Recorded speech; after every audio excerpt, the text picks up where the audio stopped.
நீ தேரேறி கடம்பாவும் வீரம் சூடி கொட்டு ஊரசு கொட்ட பாரும் ஐயா.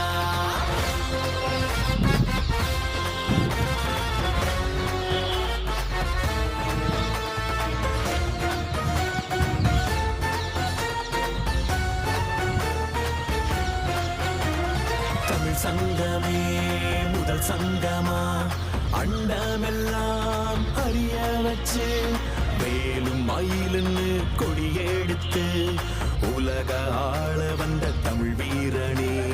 வேலும் மயிலுன்னு கொடியெடுத்து உலக ஆள வந்த தமிழ் வீரனே. முருகாண்ட ஆட்சி இருக்க நெஞ்சில் அமிர்தமா முருக சொல்லே வேறாக்கு அச்சம் தவிருமா. பழனி முருக பார்க்க வரவே படையெடுத்தோம் எட்டு திக்கோ முருக ஆட்சி தமிழ் பெருமையே. சுவாமி மலையனே